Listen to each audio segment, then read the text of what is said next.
Xtanium!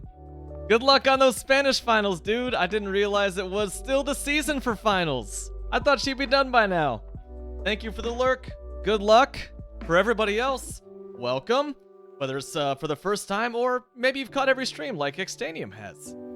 Anyway, I'm the Shasta One. It's been a hot minute. I've been away on vacation, and I hope that you guys have had a fantastic vacation as well.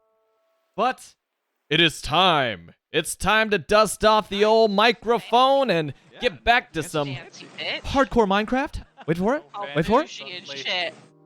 Micah Ilberry, thank you for being all bougie and shit for a whole 24 months. We made it. 2 years. 2 years of Prime subs from Micah. That is awesome. Kind of incredible. Thank you. And also, I should thank Micah Ilberry for upping my computer's RAM to 47 gigabytes due to an unexpected delivery with my Koi coffee. So, while that's still on my mind, much appreciated. And let's put it to use, shall we? And look, I gotta let you know, no shaders today. No mods, in fact. This is the most vanilla that I have been in a very long time. And why is that, you might ask? Because if you look at our F3 screen up here in the top left, we're actually on Minecraft 1.19. And I know a little bit about it. I think that I'm far enough away from most of the physical changes that I won't have to worry about some of the more deadly things that have been added in this update. I don't know shit about this update, man. I've mostly just been out here just, enjoying my hardcore world and thinking that, I'd be dead by the time that 1.19 comes out. Good evening, Killberry. No, the can is not done yet. In fact, I've been living an honest life here. The last time I streamed was the last time I played on this world. I have been on the road, y'all. Been traveling, and the traveling's not done yet, so I gotta get my streaming in while I can. And speaking of cans, this is as far as we got so far, which is still pretty respectable, I gotta say. We're slowed down a little bit because, we got a whole very heavily textured bowl of chili to deal with, but we're still rolling, still making progress. Honest to God, I don't even know what I'm gonna do on this stream. I was just like, it's been so long. I haven't turned on the camera. I got limited time just to sit down and do it, and I want to do it. I just hadn't. It's been so long. I'm jonesing over here, I just want a little more Minecraft in my life and a little more interaction. I'm afraid that I started streaming a little late tonight for some of our European friends. I was making dinner. And it was a pretty good dinner, if I do say so myself. Baked up some of the fish I shot this weekend. That's right, not caught, but shot. I made some homemade aioli out of some mayonnaise, not Miracle Whip. I know, apologies to the poop cowboy. And some olive oil, some lemon juice, fresh squeezed. I got all fancy with it, man. What the heck am I doing in this world? What the heck am I doing in Minecraft? In the meantime, I've completely beaten Tony Hawk's Pro Skater 4, including the Pro and Sick challenges on my Steam Deck, thanks to a little bit of travel there. Went up to Indianapolis for a weekend, and then the next weekend, I had a long weekend, dude. Then 4 days back down south in New Orleans, as the song says. And it was all fantastic. It was all fantastic. I can't lie to you guys. I didn't think about Minecraft once this entire time. I just gotta get back in the game here. And so the question is, let me check my stream notes. What else am I working with?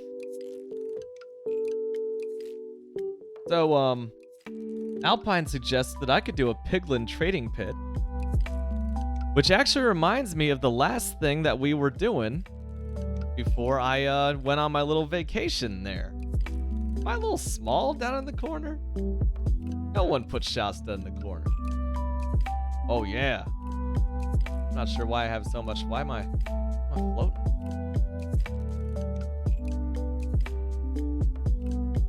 Is that good? Is that like the normal size?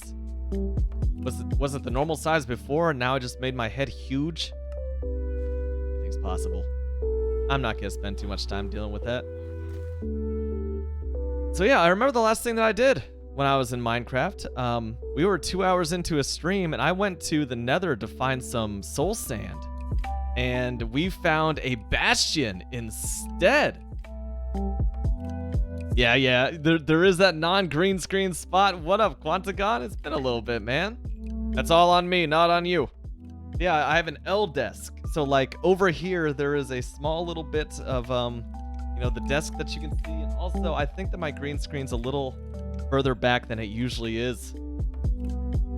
Glimpses behind the curtain. I know you all just expect just such high levels of professionalism from these streams. Clearly, I'm just ready for the big time because I never show what's behind the green screen or my very, very low effort production values. Do I just like start back into it? Is that it? Because I can't really think of what else I'm gonna do here. Maybe go and collect some more jungle wood. I can do that, just like level the jungle. I don't really want to think tonight. Do a little mindless resource gathering. That might even be a little more exciting than working on the chili can. I just fell off, man. It's just a combination of travel and getting the Steam Deck, which I got just in time.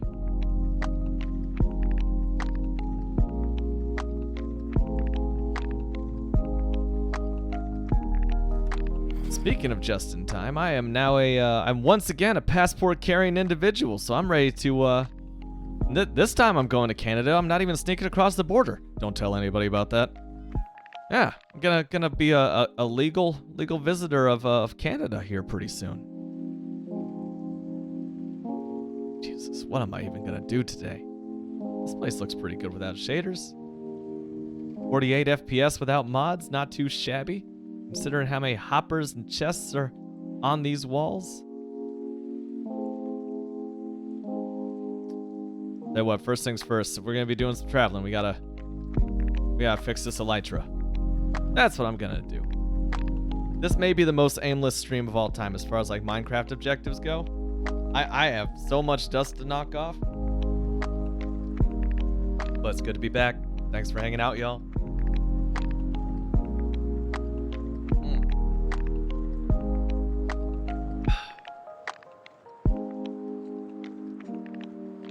So I found out what it takes to get me to cook.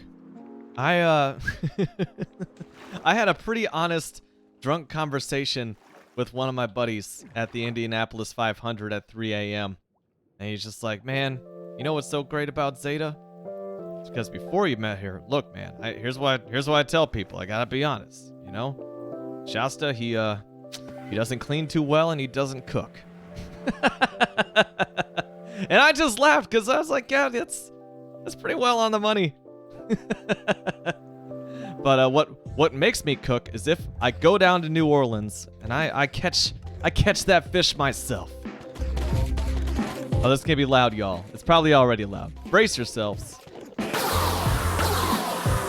Gotta heal that elytra, bro.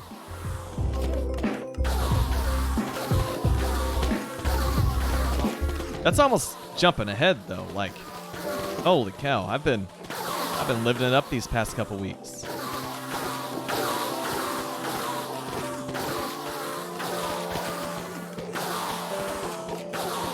Had a nice long indie weekend. Zeta and I drove up from Shastatown, USA. Hung out with some old friends. Maybe met some new ones. It was actually pretty spectacular. It was a great ending, the race. Let's see, while I'm just picking up all these. Hopefully that's enough extra XP to just, yep. Build up the pickaxe.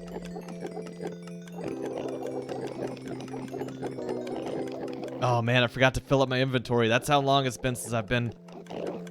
That's how long it's been without Minecraft. Oh my. Okay, just toss him in the pit. Toss him in the pit, let's go.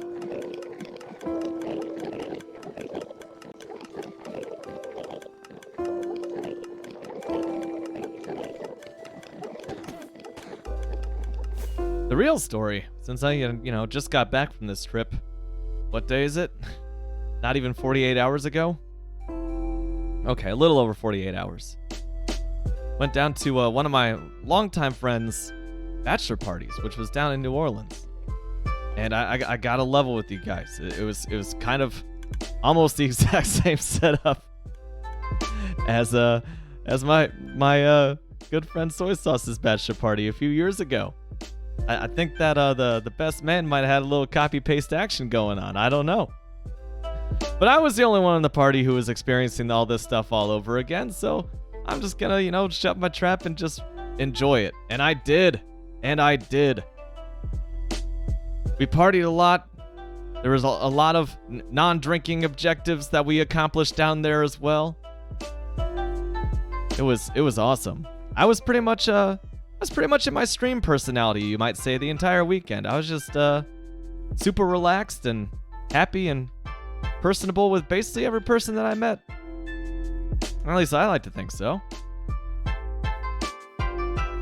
But dude, we just went down there, had ourselves a big fat crawfish boil. They brought us like 20 pounds of crawfish, man. Like crawfish and with all these seasonings. Oh, whole freaking ears of corn, potato slices tossed in there, andouille sausage. Some members of the party got introduced to what andouille is, which is like a Cajun seasoned pork sausage. My mouth's watering just like thinking about this stuff all over again. Then we went out bow fishing. And this was important to me. I had a personal vendetta to accomplish with this here bow fishing. Because you see, as I mentioned, I've kind of gone on this trip once before.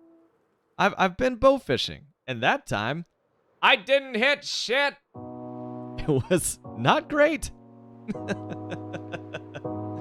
And I was having just the same amount of trouble this time to start the trip. Maybe like 30 minutes in, I'm just like looking around. No one else has caught anything either, and I thought, oh my god, I just spent some money yet again to do just absolutely nothing. To ride around the bayou in an airboat. And don't get me wrong, like, that experience was awesome by itself. The sun was setting, the skies were clear except for a giant thunderhead off in the distance right in front of us. And in that thunderhead were just these huge bolts of cloud-to-cloud lightning. It was so picturesque. It was everything that I could do just to, like, not take constant video of it and just spend some time living in the moment. Which I think I successfully did. It was just a gorgeous ride out there. And just feeling that cool, not quite yet summer wind in my face was worth the price of admission alone. But I really wanted a bag of fish, man. We're, out there with booze. Am I safe here? Can I get this sleep in before that zombie starts knocking my block off? Oh god. Oh, we made it! And I kind of expected that to happen.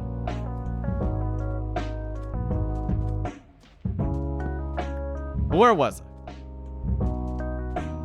Ooh, Micah may have bought another keyboard. Once the house search is off your shoulders, you should treat yourself a little bit, right? I don't want to be the enabler here, but I'm just saying. Brighten this a little bit. Realized still haven't got some keyboard stuff I ordered over a year ago. I'm gonna have to figure out how to update those orders with the new address. Ah, man. Hopefully it's easy. And Killberry gives it the thumbs up. It is a pretty keyboard. Hell yeah. Where am I even at? There's a jungle over here somewhere.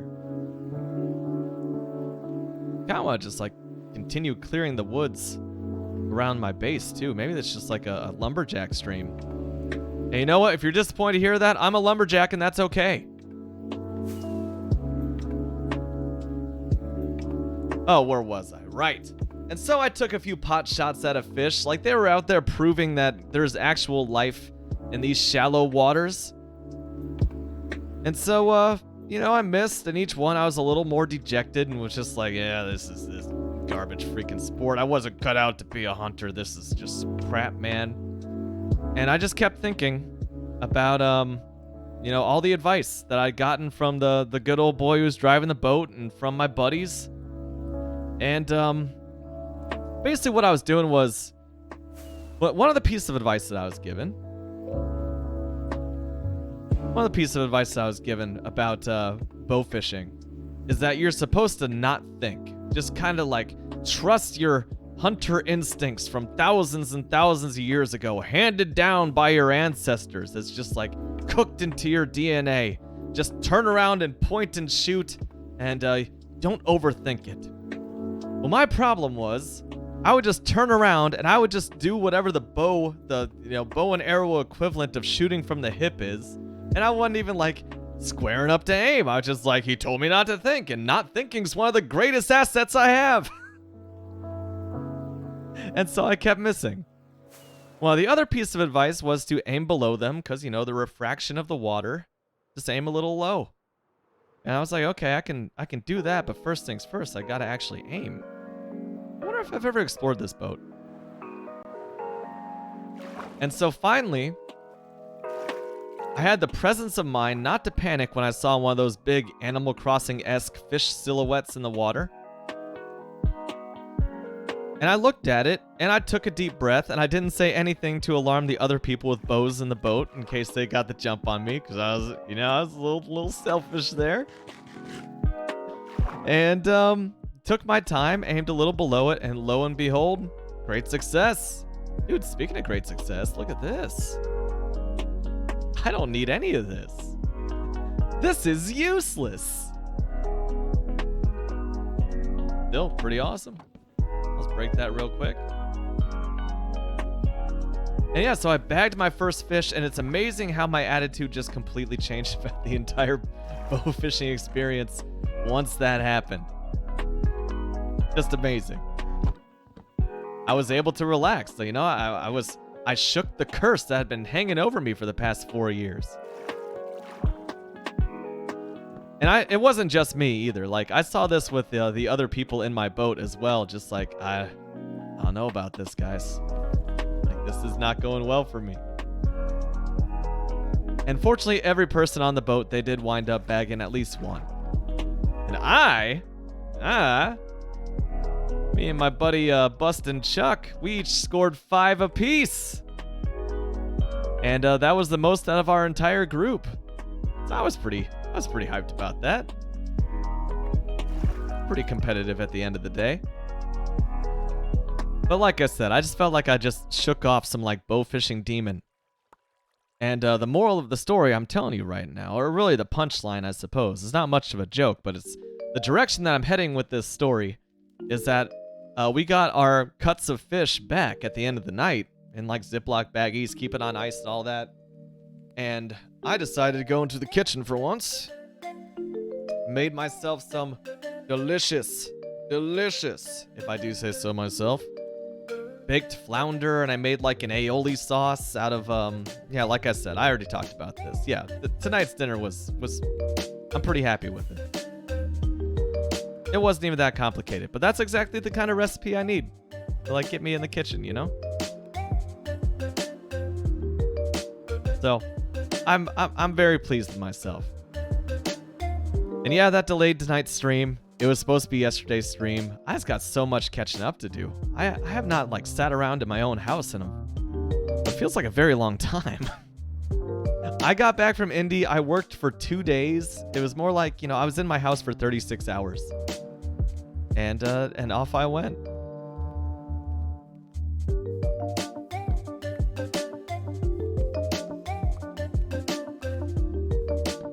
Our time in New Orleans too was just it was really good because we did just that one day, the first night we were down just right on the coast, literally on a house on stilts. That was 20 feet high. Oh, I wonder if you found that treasure chest too. So we stayed in the old stilty house one night. So I gotta go northeast. I think this is northeast. And then we just packed up and went up to New Orleans proper, which was about an hour north. Like we were that far down south on the coast that it was an hour north. That'd be pretty close. Yeah, here we go. And just head north. Yeah, I see the beach. I do see the beach. Whee! And we alternate. Like in the evenings, we would do bourbon and we'd eat out at a pretty good restaurant. Because Lord knows that there's no shortage of those in New Orleans. I feel like I already found this. 8. Be right there.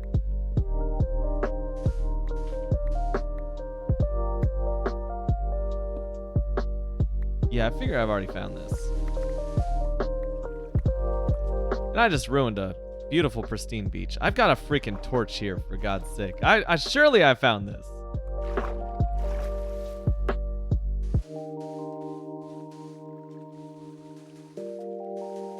I was gonna undo some of this damage.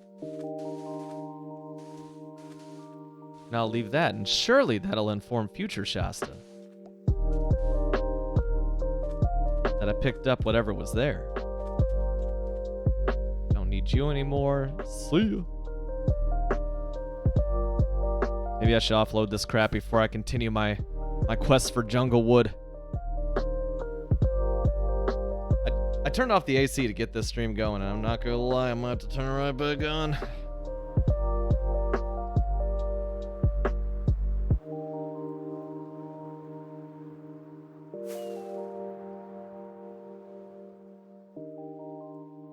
Yeah, I'm turning it back on. I'm getting too toasty behind the desk.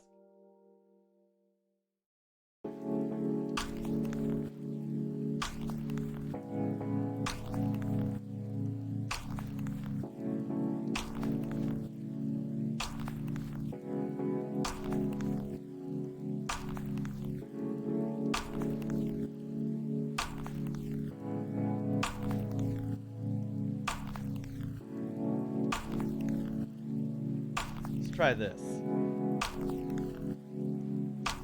These are literally the noise isolating headphones that I use on my drum set to keep me from going deaf. I feel like the I feel like the AC is just that loud. Let's see if this is distracting for me.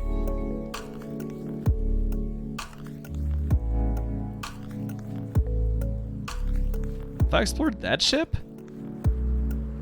Have I just missed all of these shipwrecks because I've had shaders on this entire time? I kind of feel like that's the case. I have. I haven't been here before. My God. TNT too. Damn.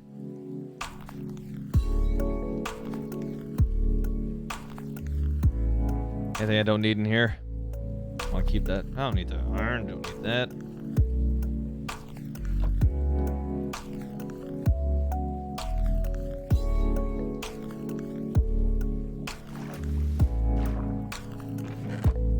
That was strange. That was some like in-world lag.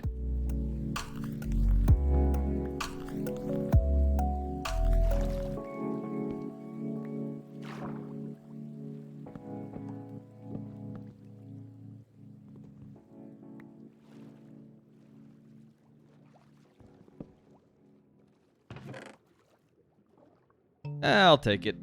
It's something.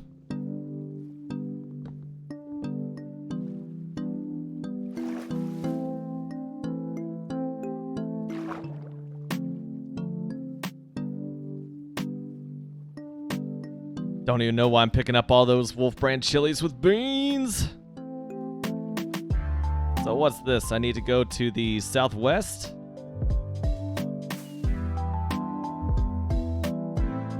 I'm getting some real bangers in the headphones from that stream beats now.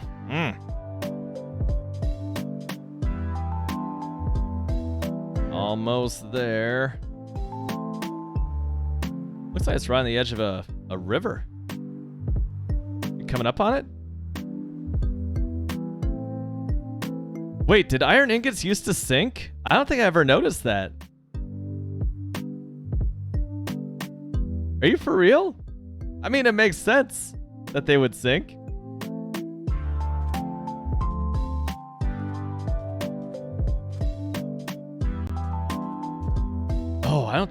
Oh, never mind. What's this? Yep, found this one. I need to mark that with a torch or something.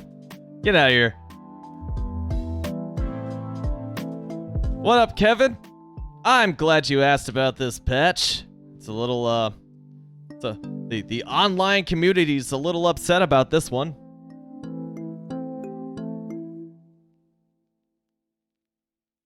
Full disclosure, I haven't followed shit with this patch, but apparently in like newly generated parts of the world, there is now the Deep Dark, which has ancient cities. It's like supposed to be super dark and terrifying and like a return to Minecraft's kind of horror survival roots from like the early 2010s. There's the Warden, which is like almost impossible to kill, follows you, like he detects noise, is super creepy. There's an LA, which is like a floating fairy type of like, you know, Navi type of thing that if you give it an item, it like collects items in the general area and throws them at you. That's kind of cool. The only biome they've added is the mangrove swamp, I believe. It's like an actual like less cartoony swamp biome. Made today 1800. I kind of just glossed over that. If I glossed over it, I mean, I didn't even notice it. That day just went on by. But as far as this update goes, I feel like it's kind of a little underwhelming. That said, I figure I'm probably gonna get killed by a warden. Maybe that's the way that World 11's gonna go. I believe that is World 11 over. Is it over half a year old now? I think it might be. No, I got until June 24th. June 24th, this world will be half a year in the making. But yeah, I was just incredibly uninterested in this update. It's not like I remember 1.16 was when I was at Chumbawamba, and I was really excited about the revamped Nether. Ooh. Yeah, that's what I'm thinking, Zimba. Because like I've explored a good chunk of this. Actually, I think this is gonna have an issue if I try to open up my mapping software while I'm in the world. But yeah, I'm not sure if maybe the Warden can also spawn at just like low levels that were generated before the Deep Dark update. I really don't know how that works, so maybe I could get ambushed. You never know, man. I got so much random crap.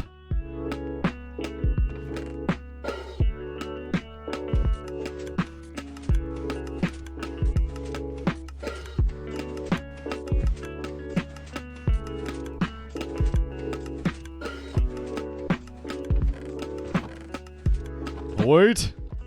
Well, I'll get that TNT back eventually. I'm not sure if that's actually part of my sorter. Looks like those feathers might not be either. Whoops. Oh yeah, here's my suspicious stew chest. I knew I had one of these.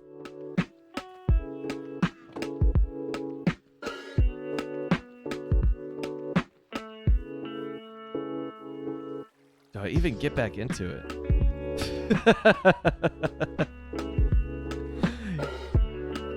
Yeah, it is probably the most like genuinely horrific looking mob in the entire Minecraft universe now. I'll give them that. But yeah, just look at the ears on that thing. Let me tell you. I like how it's like a callback to the John Carpenter's 1982 The Thing, where spoiler alert, that guy's chest just rips open and it's just a big mouth that eats the doctor's arms. That's all I could think of anytime that I see the Warden.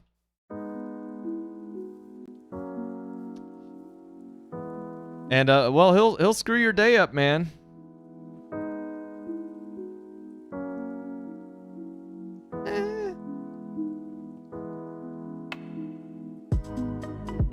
That'd be pretty good. That'd be a pretty good callback, having Herobrine just eyeless Steve in the distant mist, just forever watching.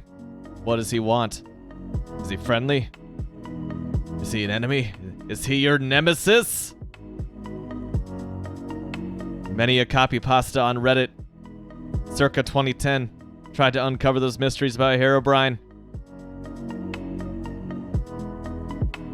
Oh yeah, that's what I was trying to get. I was gonna get some of those dig dang old fireworks, man. we at? Where are we at? It's been long enough I can't remember where stuff is, dude.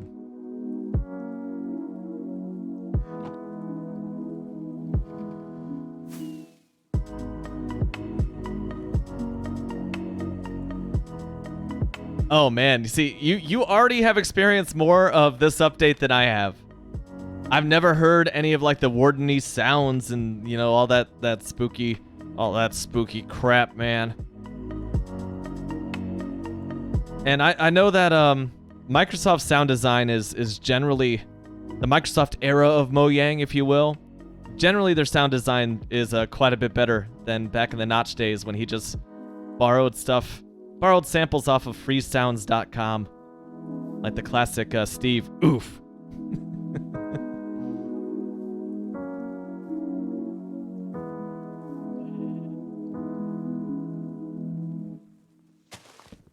Speaking of which, I saw that like Java owners now automatically get a copy of Bedrock on PC and vice versa. Which at face value seems like a nice gesture, but of course me being a little paranoid, I'm like, oh my god, are they just gonna sunset the Java version now? It's like, well, you know, we're not taking anything away from you. You've already got the Bedrock edition, and that's basically better, right? I wonder what's behind that. Maybe I should just like, you know, not be so cynical. I just think that, you know, something about that's not good news for me, bro. Because of course, you know, Bedrock runs on everything. Except what I play Minecraft on.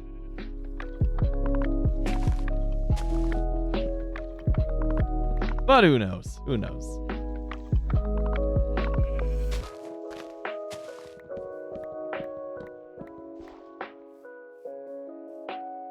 Now that I've traveled with the Steam Deck, though, just changing subjects just like that. Steam Deck Bedrock Edition. It doesn't run on Steam Deck either. It's the same thing. Oh, that'd be pretty awesome if they made that, though. That'd be pretty awesome if they made that. Ah, there's a Bedrock flat pack. So you can play the objectively worst version of Minecraft on Linux. That's awesome, though.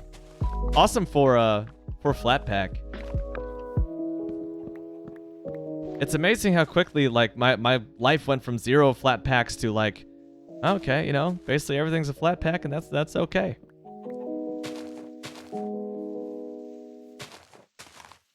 The Steam Deck performed very well on my trips.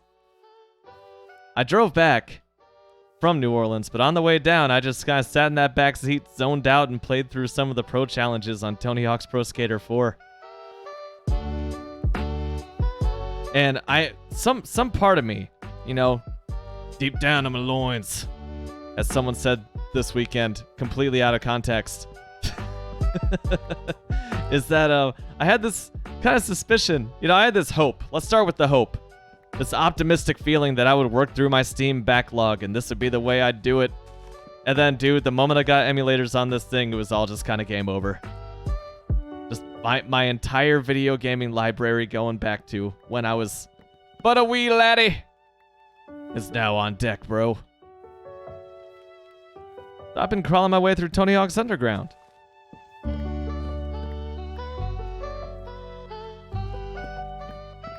And I gotta say, like, Tony Hawk's Pro Skater 4 was just as much fun as I remembered it. Like, it plays extremely well.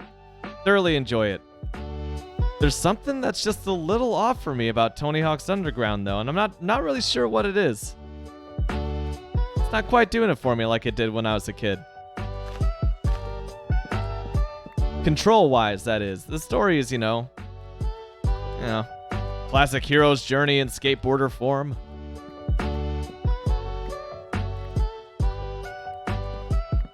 Not particularly ambitious, but it is really cool to see Stacy Peralta do yoga on top of a, you know, post office blue box.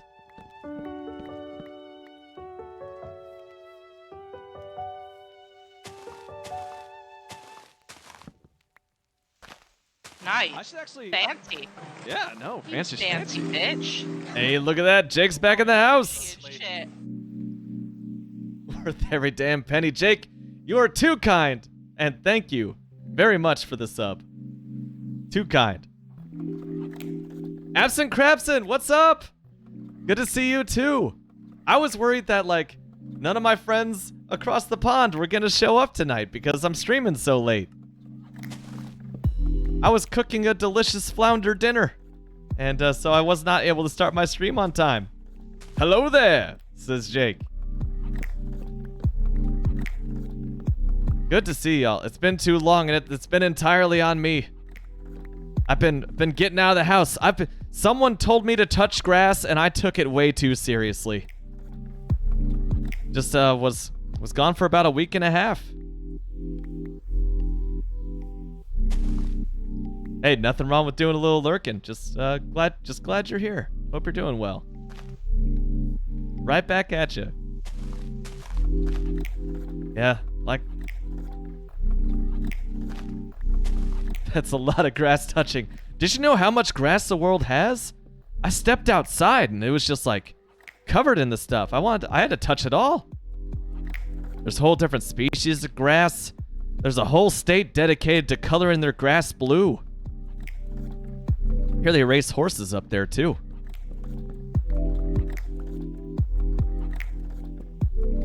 Now it's always good to just step outside of your comfort zone and go to places you've already been. I've never heard of elephant grass. Like, what makes it elephant grass? It's just like, is it like their ears? Like, super big? Like, I've heard of elephant ears, the plant. I know that's a thing. I've heard of elephant grass. Maybe it's like, is it a psychoactive grass, but only for elephants? It's the size of an animal, but I don't know which one.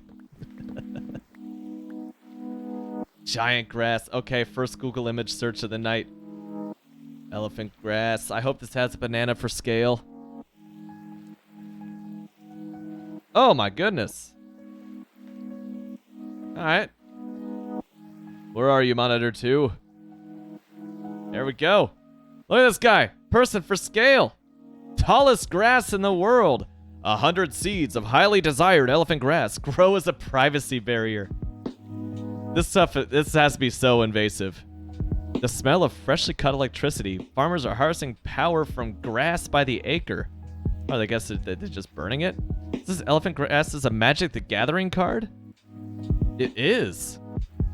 Oh, I like this one. Penicitum purpurum. Good lord. Major Thomas Foolery's War Room. Elephant grass. Large elephant grass baskets? Take one of those.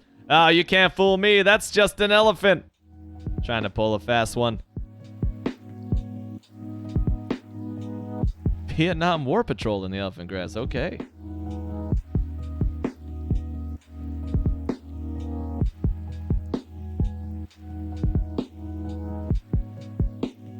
A banana for scale. Size. A banana can be many sizes. No comparison for size. But it's the standard. It's the standard. You know, it's the size of this banana. How big is that banana? I don't know. It's like, you know, probably roughly banana. We need a second banana to find out the scale of the first. Look, when you get down into the nitty-gritty of how we define our human and flawed measurements, it's bananas all the way down. The thing is, it's just that scientists don't want to admit it. You know, the IAC or whoever those guys are in the white lab coats who tell me how long a centimeter is. I'm gonna sleep off that thought. That was a lot. Anything but the metric system. Yeah. You see, I just wish the metric system was as like orderly and thought out as the imperial system is. Like, I can't understand how anyone who uses the metric system keeps anything straight. I mean, come on, like, a mile is 5,280 feet, which is 12 inches. Like that's you're just born with that information. And like, it's all like 1000s and 10s and just a bunch of ones and zeros, but it's not binary. I don't understand that old metric system. I mean, ugh, disgusting. Just why I went outside the US to just be like, oh my god, he's still going. Shut up, shut up, shut up!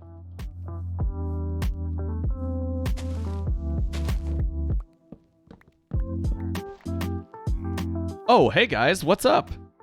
I mean, we don't have to be too hostile. He said, look, I am Han Solo, I shot first. I know this is entirely on me. Y'all are just like a threat to my well-being, and I've been shooting a lot of bows in real life. Where are your friends at? Are they just, like, fall down there? Hello? More bees? That's a strange contingent. Showing up without a leader. Okay.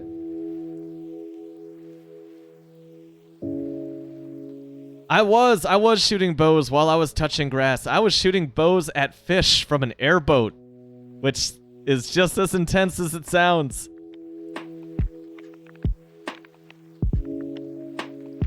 Like, I feel like just bow fishing really is just among the world's greatest sports. None of this sitting around waiting for a hook. It's my favorite thing about bow fishing is that it's not just like based around the stupidity of the fish. You gotta actively like go out there and hunt those suckers down. Airboat? What's next? A sea car? Yeah, it's awesome, you know? It's just a huge fan sitting on the back of a boat, and it lets you like get on top of water that's maybe only a few inches deep. Perhaps also a few centimeters deep, I suppose.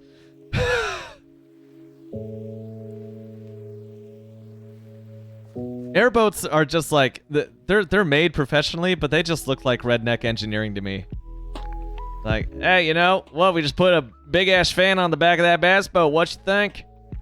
And it just winds up being an awesome idea. You know, to quote the Mighty Mighty Boss Tones, that's just the impression that I get. I don't know.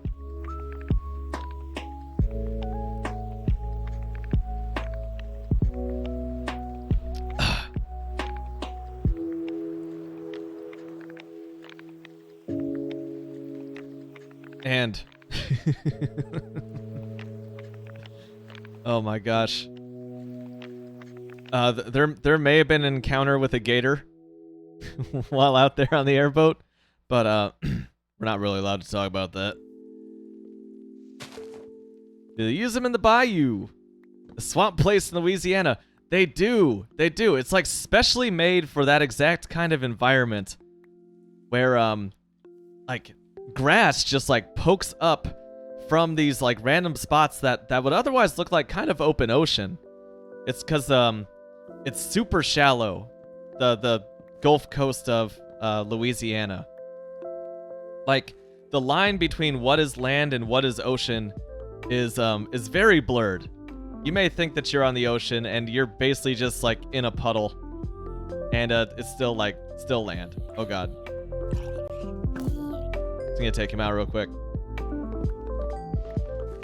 That's a fun little thing.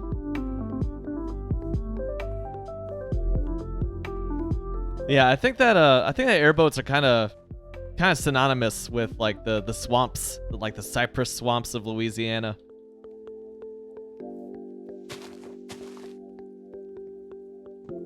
Super fun. It's a super smooth ride too.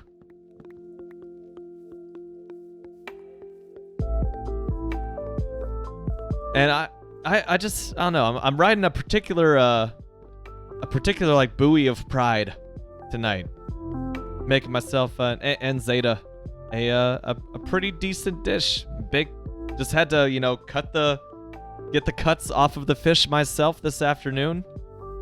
Get the skin and scales off, clean it out a little bit, remove the little bones that are in there, and then just bake those suckers up. Like I was saying, cooking's not usually my forte, so that feels like a nice little victory to me. Don't really deal with fish.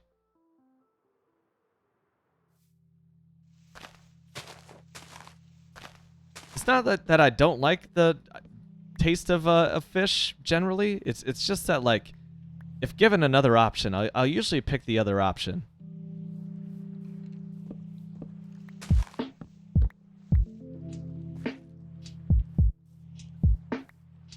Ooh, what I have it with. So let me see. I baked it in this, what was basically a pool of butter and lemon juice. Just like covered the whole thing. You know, I treated the fish beforehand with salt and pepper. Put some paprika on top of the entire thing. All the lemons came like straight from, like the juice came straight from actual lemons. I juiced them myself. And while that was baking, it only took about 20 minutes to bake. I put together a quick aioli sauce from gratuitous amounts of mayonnaise and lemon juice and olive oil. Mix that up together with some seasonings and oh baby. Like the fish was great by itself, nice and flaky and all that.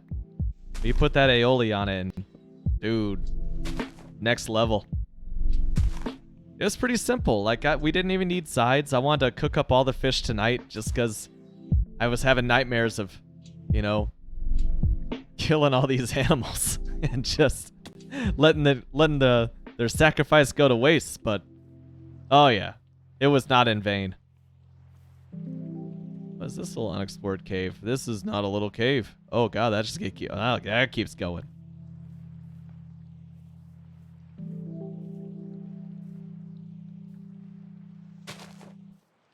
Ooh, basically anything that's a flat top.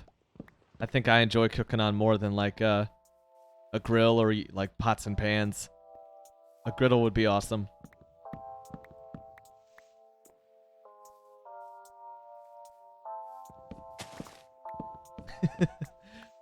I think that if I was better at managing my time throughout the day, I think that I'd enjoy cooking more. But since I'm just like, okay, that task is done. What can I do now? Oh, wow, I wonder what about that. Okay, yeah, let's read about that. I'm just so, you know, attention deficit that, like, cooking takes so much time that I could be using to explore other frivolous things in my life.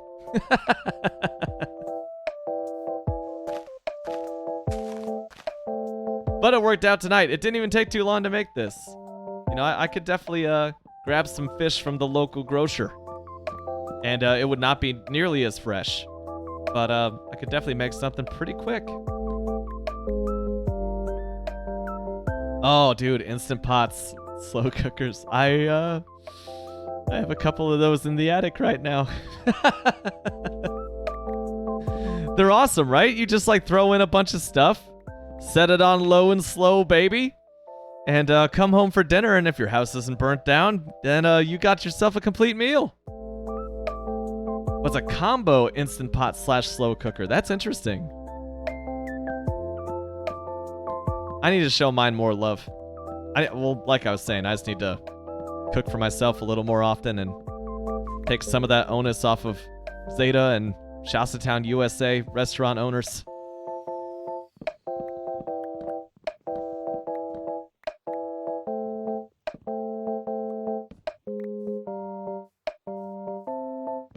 Dude, so something I've done a few times is I've made my own chicken tikka masala. Anytime someone mentions Indian food, I'm just like, hey, you know that British dish, which you can often find in Indian restaurants? I love some chicken tikka, man. But I've done that a few times. I've never done that in a slow cooker. I bet that would be awesome. And also your house would be just like spice, right? Which that's a great smell for me, so I'd be all over that. I've only done it like stovetop, like the quickie stuff. Ooh, excuse me. What I'd do is I'd marinate the chicken in like a yogurt kind of mix. And that's like the most prep that I do with the chicken tikka.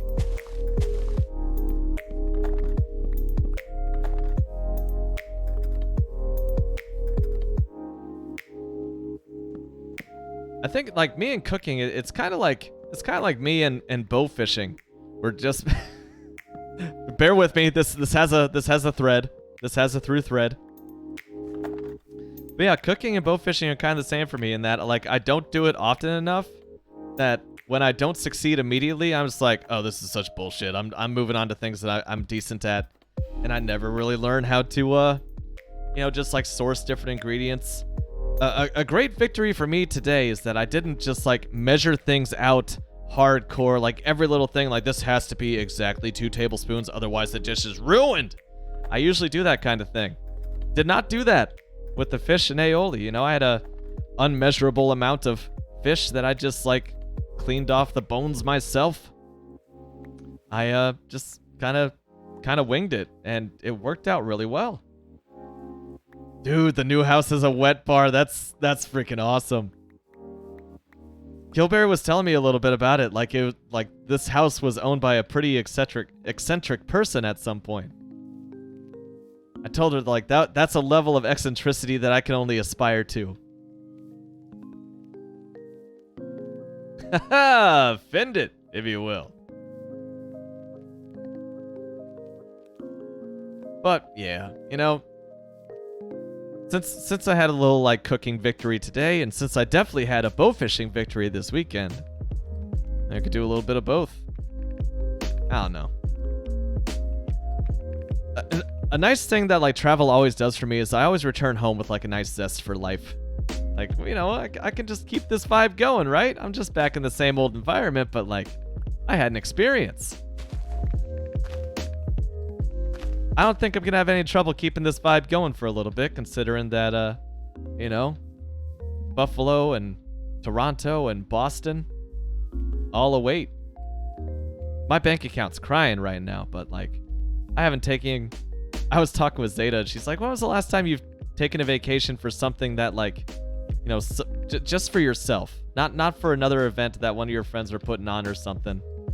I sat there and I thought about it, and I was like, I haven't.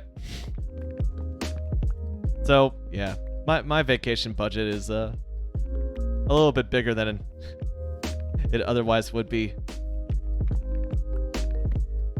It's because I need to get out there and live, get these experiences in. An unexpected side effect of all this is that I got really into the old research project that I've been working on and off for the past, well, on and off for the past 12 years, and working dedicated on for the past couple. Just sat down last night and just started documenting my documentation again. That's pretty exciting. I think that I think that the ultimate goal is going to be to write a book. I've hemmed and hawed about it, and if I can just like, the toughest part is just organizing my sources. I really need to make a front end for the SQL database that I put together for that research project. I don't know if it's gonna be like public release. I don't know if I'm just gonna like dedicate it, just like put it in the archives of the like fraternity system. I don't know. I found that there are still some resources out there that I have yet to find, and I know exactly what archive they're in, and I'm probably just gonna have to go up there and you know, politely request a few afternoons. Am I making a Netflix documentary about an unsolved murder? No, this is way more tame. So basically, like at my college and a few others back in the day, we're talking like in the early to mid 1800s, there were like these secret literary societies. It's just a bunch of men and women who would get together and like write poetry and, you know, read out their different, just critique their writings of the day. They'd basically just get together and just discuss all these exciting topics about transcendentalism and the Enlightenment era and the Romantics, not the band. And they do it all in secret because the university didn't condone these, unchristian ideas or whatever. And it was just a really exciting thing, and it's a part of Americana that I feel like has been just completely left behind. And notably, it's something that just the research is incomplete on this stuff. And obscure literary societies that met in secret, 170 years ago are kind of not exactly in vogue. I don't think it's gonna get picked up by anything or become a bestseller. I just think that it's the natural conclusion to this long time intense fascination that I've had with this concept. And so I've spent, I was really just collecting information in my college years. I wasn't really doing anything with it, but for the past couple years, I've been taking all of my old documents that I've sourced from personal collections, college archives. Gosh, the list of places that I've found these things, it just boggles the mind. Basically just taking all those, transcribing all of the handwritten ones, optical character recognition on the rare few that were typed on a typewriter, and just organizing my notes and turning all of these different locations, because this society was at different universities all across the US. Just basically taking all that information and turning it into a narrative, like, hey, here's how this one started, here's who started it, here's the people that he recruited, like, here's their background, these are the types of people who are in the society, like, this is what they were writing about and talking about and critiquing, these are their passions, what makes them tick. What I love about it is just like, since they are a literary society, every single meeting generated literature, like writings. And some of it's by college kids, some of it's by people who are like my age. It was not exactly like limited to college age people. It was almost like a Rotary Club or something. But I am just, the fire was lit again last night. I'm like, I gotta be working towards something, otherwise I'm just gonna like get burned out again. So yeah, there you go. That was on my mind just last night. Zimba, not only did I get a fish, I feel like Bustin' Chuck's already told you about this. You guys were playing some Rocket League earlier tonight. I saw that. But yes, I got 5 fish. Bustin' Chuck got 5 fish. We were tied for first place, baby. I tied for first in the bow fishing, and I got first in the go-karts the next day. Fastest lap, I got a magical go-kart. That thing just flew. Didn't get past once. So I won the first race, and then the groom-to-be on this bachelor party, he won the second race. And I'm satisfied with that. Still doing it, hell yeah. Good luck, dude. But yeah, what a great trip.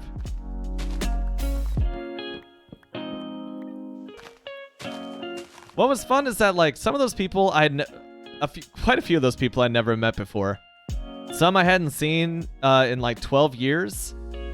And it was incredible, like, for a bunch of relative randos who really only knew the groom, like, how well that group got along. Like, we just vibed together, like, almost immediately, which is really easy to do when you're doing nothing but partying in New Orleans.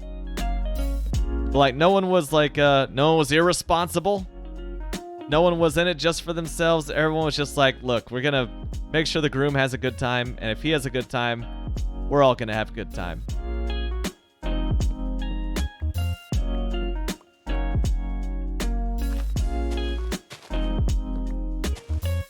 So like I usually am. I was a little unsure going into it, but like, it all worked out. Got to catch up with people who I had not talked to in years and years and years. And meet some new friends as well.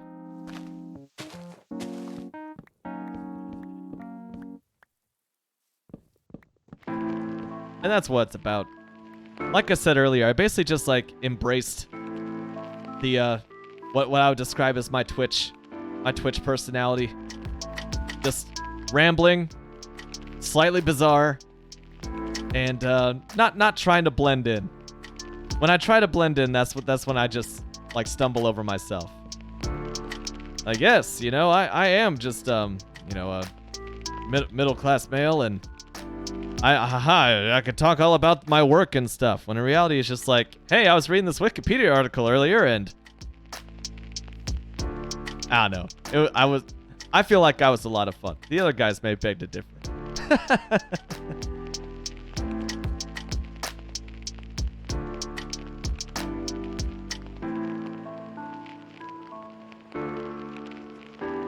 Let's drop off some of these oods. Whoop. Got more height off that than I expected.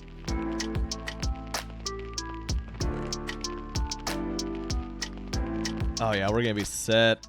Do I got apples sorted in here? I guess we're about to find out. Let's sleep this one off while we're here. Oh.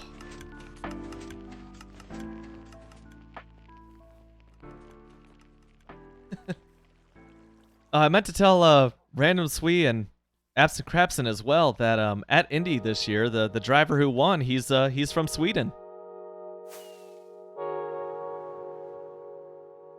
Which IndyCar is not exactly popular outside the United States, so like, you know, that has no bearing on their lives one way or the other, but the greatest spectacle in racing was won by one of their own countrymen, which is, I don't know, I thought it was pretty cool.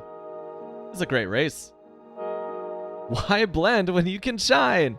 That's what I say.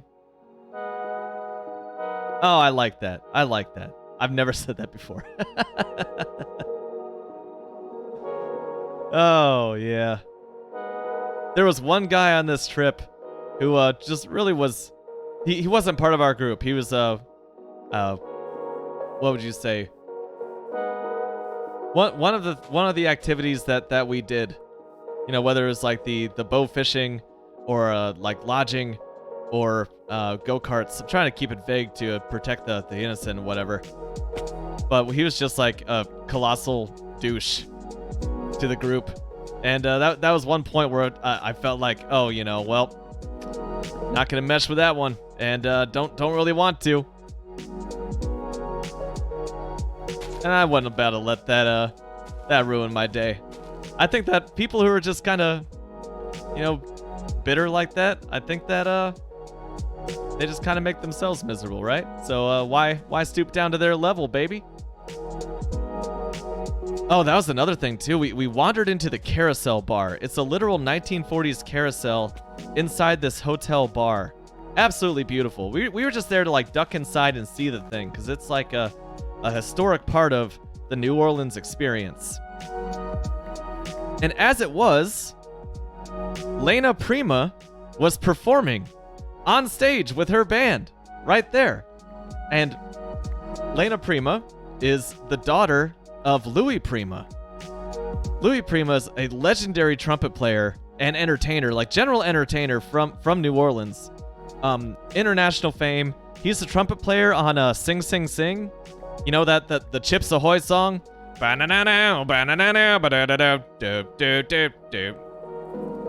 that's Louis Prima. Like he wrote those riffs. And his daughter was freaking putting on a show in 2022. Yes, Jake knows who this is. He was also the voice of King Louie in the Jungle Book. And they performed Sing Sing Sing. They did so many numbers, man. And I was with the whole group was just flabbergasted. Like, oh my god. We're kind of just watching like music royalty. And she's so good. Like her voice incredible. Their drummer, as a drummer, you know, he's the guy I'm gonna watch. He did a hell of a good job. Let's see, he was from Arkansas, went to school up in Michigan. He was wearing a Michigan polo was what he was performing in. And yeah, he's like, you know, what I'm trying to focus on right now is not trying to be so stiff and so tight when I play because I tighten up. It's like, yeah, I get that. I definitely do that. And he's still working on it. He's still pretty tense. But I think that if I was playing for Louis Prima's family, I think that I would probably be pretty tense behind the kit myself. That was the last night in New Orleans, and that was just like the perfect way to end the entire trip down there.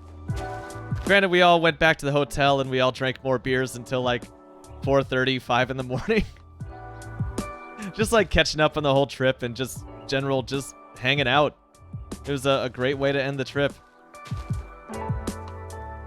But absolutely incredible. I took so many pictures just 'cause I was trying to like document things for the groom.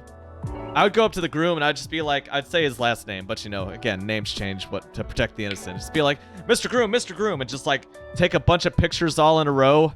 Just make him feel uncomfortable like a celebrity.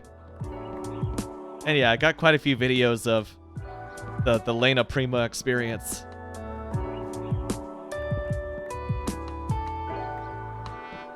Just what a crazy coincidence that we just went in to see the carousel and a band just happened to be there, and it happened to be her band, and it was just free admission. How that thought crossed my mind is that this is a pretty swanky hotel, and we're all in there in like t-shirts and cargo shorts, you know, probably still smelling like fish from a couple nights ago. It wasn't that bad, but it was kind of that bad, you know. So anyway, super swanky hotel, and there was this sofa that was facing away from the stage. And I was just like, okay, I'm just gonna take a seat real quick. The sofa was empty. And this lady just like comes marching up to me. She's like middle-aged and very, very pissed off. She's like, hey, that's my bench. I was like, well, you weren't sitting here, so... It's like, yeah, but you know, I was just sitting there. That's my sofa. And she's like, you better get up off that sofa right. And like she was... I'm not doing her tone justice because I'm not feeling that angry, but she was like pissed off, and she was clearly not just pissed off at me. She was just like pissed off at the world. And I again had that thought process. What's up, Alpine? Oh man, that's kind of you. Stopping in to say hi. I did have a fantastic trip. I've been like slow motion recapping it for this entire stream so far. But I'll let you know the deets sometime if you're interested. Appreciate you stopping by. I did update. That's why I'm running without shaders. I have done absolutely nothing 1.19 related. I haven't worked on the chili can. I'm kind of just cruising around and just relearning how to stream. It's been a hot minute. But it's good. Yeah, I'm technically on 1.19, but like this is all this world size is so huge. I'm gonna have to travel a little bit to find myself some deep dark if I really want to get myself into some trouble. Use a water bottle on some dirt.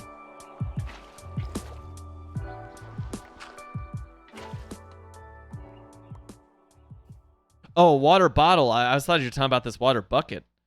I see. I'll try that. That makes mud, right? Like mud's now in the game. Very appropriate for someone coming back from Louisiana. That state's like 90% mud. Anyway, this very angry lady, I just acquiesced. You know, I was like, I didn't like get out of her way. I was just like, hey, listen, like it's really no big deal. I literally don't care. Just sit down. I'm gonna enjoy the band. And she like sat down all in a huff, and she got her husband's jacket, his coat jacket, you know, and threw it over the rest of the sofa, even though her husband wasn't even there. And we all just kind of stood in front of the sofa and took up just as much space as if we were sitting on it. And she just sat there in a huff. Her husband showed up and she yelled at him. And I was just like, man, I hope that whatever's going on in your life, you get it figured out. Because, like, she was having a bad day. Okay. So, if I do this, can I get this with a shovel? Oh, it made a nice wet sound. My first mud! Screenshot! That's interesting. And if you leave the mud out to dry, it becomes clay. Is that right? I think I read something about that. So, like, clay is now kind of a renewable resource. Ish. You know, as infinite as dirt is. Frame it! Okay. Yeah, I'm down with that.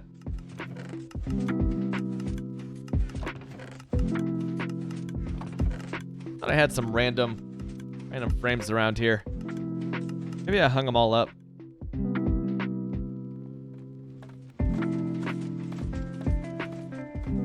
Or since I'm back here, I can just, if you dry it with dripstone and a cauldron. Oh, that's interesting. There's my bottles there. Oh yeah, where's my, there it is. One of those. I'm stacking sticks, dude. Item frame it up.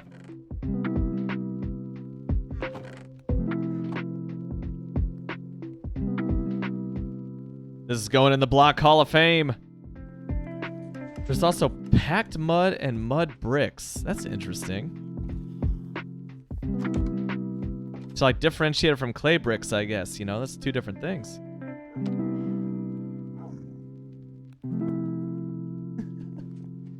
It's an interesting texture. I don't hate it. I think that occupies a space on the color palette that hasn't quite been touched before.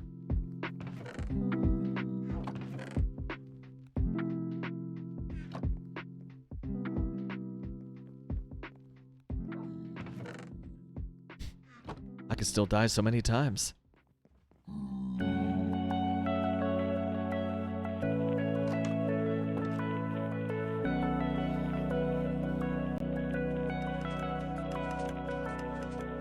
Boing.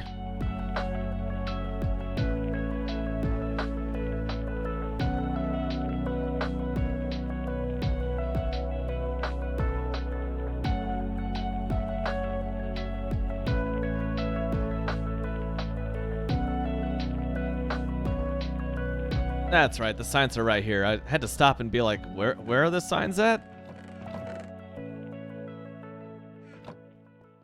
Bang. Let's go.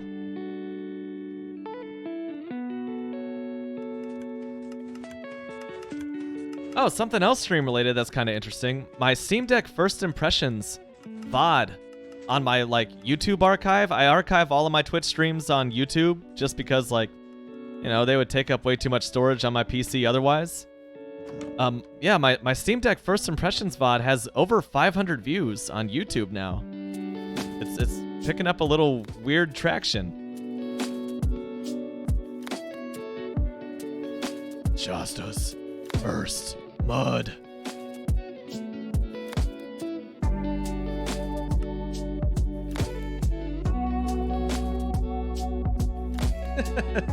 Fun.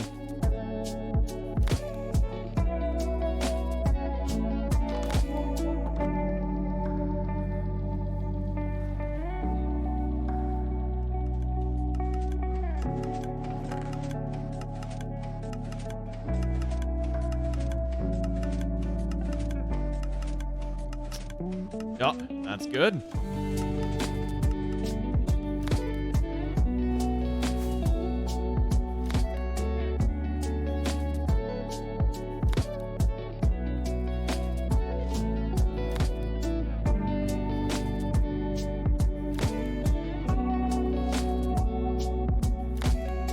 I guess we were clearing out this stuff over here. This would be a pretty cool place to build once I actually have a village going.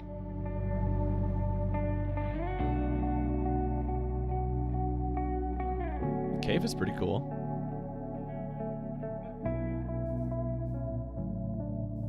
Jake wants 1.20 to either update transport or structures. Structures would be interesting. As far as, well, transport, I think about this a lot. How Elytra has basically made every other form of transport in this game obsolete. Specifically, the combination of Elytra and shulker boxes. Because ever since those two became, you know, practical means of transportation, like, minecarts are dead. Minecart chests are dead. Horses and donkeys, dead. Boats, dead. Why even have a chest in a boat? Who cares? Shulker box and Elytra. I don't know. Not everyone's just running around at the end game like we've had the luxury of doing these past few months. So maybe it's like there might be a progression until you get those things, but It doesn't take much to get to the end and take on the dragon. I say that now. This is the same guy who 2 years ago was terrified of that very premise. Yeah. It's almost like, you know, this game is accessible to kids, and I'm a grown man playing it. Okay. Maybe I've talked myself out of that one.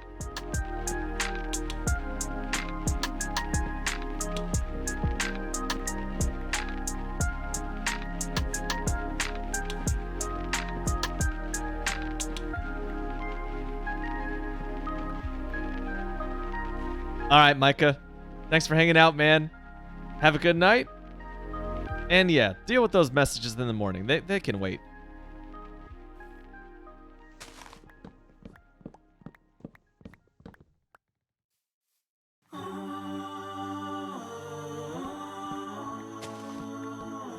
That's an interesting stream beat. Still on stream, aren't I? I finally found out how to tell Spotify that, like, I don't listen to stream beats just like in my free time. It's just something I do for streams, and please don't play this artist on my like daily discover and all that. We've come to an understanding now. It's worked out. It's like some Trans-Siberian Orchestra, metal orchestra kind of thing.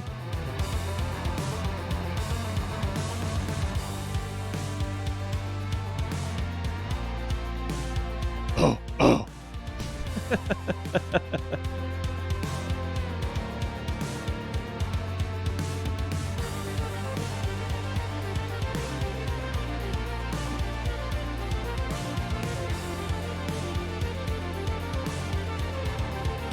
Yeah, I'm digging it too, which makes me think that this is like decidedly unstream beats.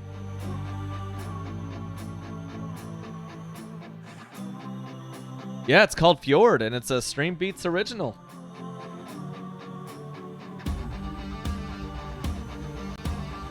Whew, I'm a little shiny, aren't I?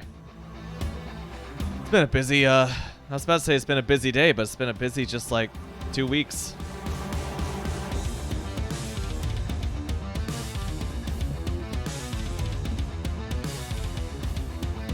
Still on that half marathon training grind. Still thinking about making a full marathon attempt after the half marathon in September. It does, dude. This should not be an instrumental. This needs some just soaring metal vocals on top of it.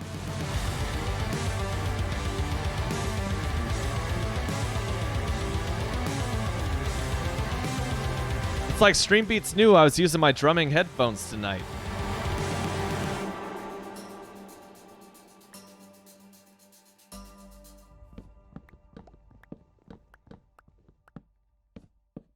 I just really have a vendetta against trees tonight.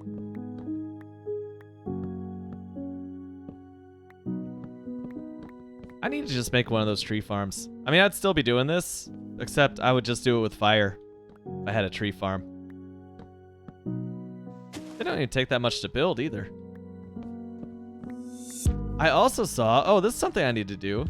Yeah, how's that for a transition? Just...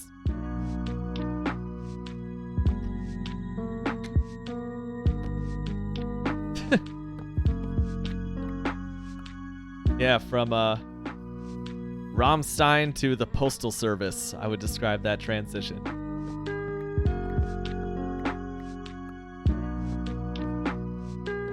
Du hast from such great heights.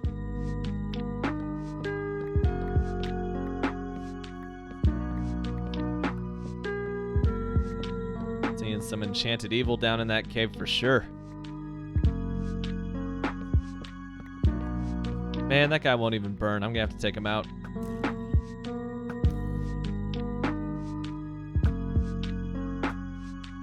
Get that sniper duel. Oh, there's a skeleton behind him, too. Got him!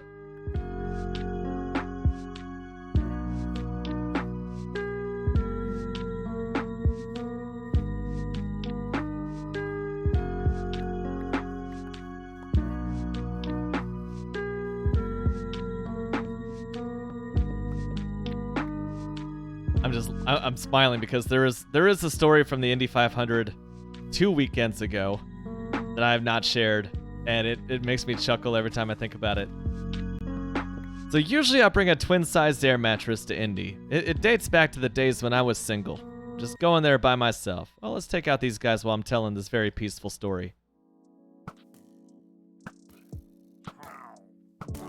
Alright, so I'm now highly cursed. Let's not head back to the villagers. Ouch. Pretty easy. Where's the cow at? There's a cow over here somewhere. And anyway, you know, that's not gonna fly. Like I am with an Elytra. Just having a twin-sized air mattress at Indy anymore, so we're bringing a queen. And it's all bougie, you know, this mattress has its own little air compressor built into it. And unfortunately it uses a house plug. No big deal, you know? Cheers, invisible cup of milk there. No big deal. You know, I've got a DC to AC adapter. Just plug it into my car, right into the cigarette lighter, plug the mattress into the adapter, and we're good to go, right? Wrong. It immediately, like the LED light on the adapter, turns on and then just dies. This mattress pump is pulling way too much power from my car to air this thing up. To set the scene, we are sitting in the middle of a massive grass lot next to the racetrack. And I thought again, no big deal. This inverter's kind of weak, kind of wimpy. I'm surrounded by friends with trucks. This is gonna work out just fine. And so we plugged it into a friend's truck, just directly into the truck. You know, trucks have outlets now. And same thing happened. Second truck, same thing happened. And I'm flabbergasted. I'm getting frustrated. And I was like, screw it. I'll get out the hand pump. We're doing the twin mattress. And Zeta convinced me, no, we can just find a way to plug this in. She came up with the idea. There was a ancient brick car wash. Probably not even 400 meters. Not even 200 meters from where we were camping. We thought maybe that car wash might have an exposed power outlet somewhere. Now here's the thing, I couldn't just take the air mattress over there because this is in a 4-person tent. And the thing about the number of people you can fit into a tent is the box is always a lie. The number of people advertised on the box for a tent, that's like if you're squeezed in there like some sardines who are extremely comfortable with their sexuality. If you want a little bit of space, then cut that number in half. So this is basically a 2-person tent, and the air mattress will not fit through the door fully aired up.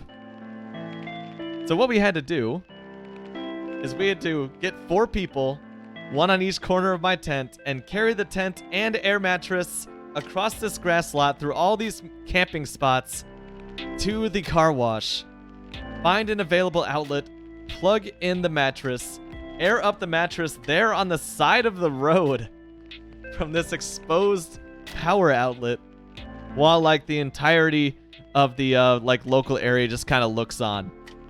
And you could tell who was an Indy 500 veteran because they didn't even bat an eye. Like, this is not the top, this doesn't crack the top 20 weirdest things that those people are gonna see at the Indy 500. A few people were just like, hey man, like you got a body in there? What's going on? You going camping with Jimmy Hoffa? And we aired up the air mattress, and it was perfectly comfortable and aired up the entire night, and it was totally worth it. And a lot of fun to carry that whole air mattress plus tent combination back and forth to those outlets.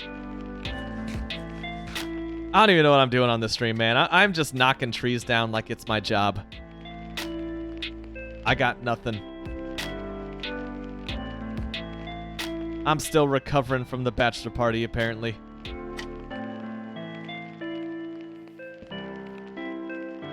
We'll nap it out right here, though. Day 1806, let's go.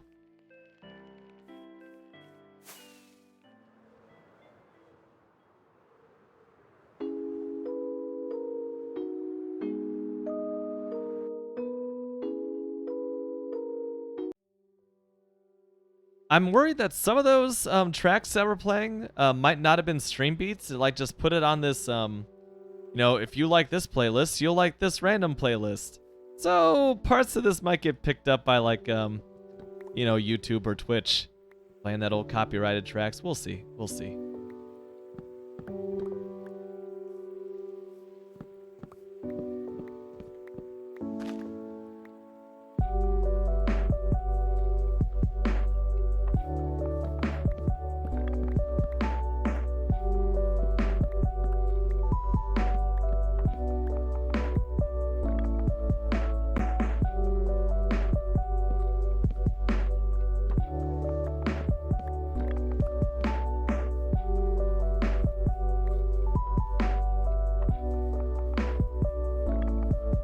What's up, Eves?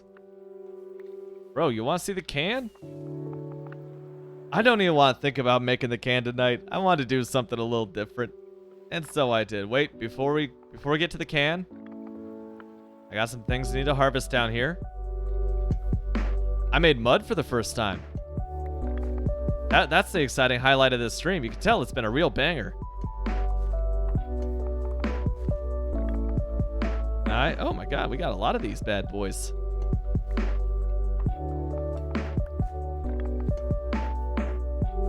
And onto the can. Look at that progress. Look at that. Would you just look at it? Bowl of chili. Just slowly emerging from this red wall. Net weight of 10 ounces, even though I'm making a 15-ounce can. It's a beaut, dude. It's a beaut. I made mud for the first time. It's also how I potty trained myself. That's good. That's good. Oh, despite my mattress hardships, I had a great time. Indy and New Orleans both. U.S. cities tend to treat me well. I'm gonna find out how Canadian cities treat me here pretty soon. Oh god, I'm gonna freeze. Get out! Get out! Alright, that worked out.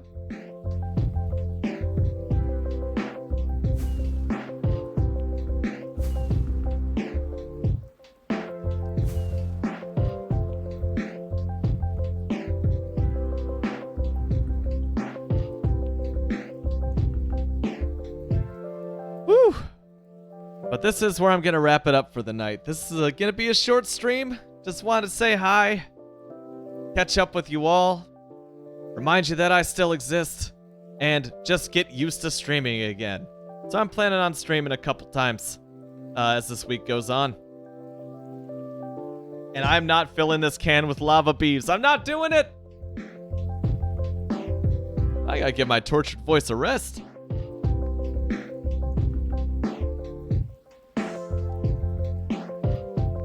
So, it's good to catch up with you all again.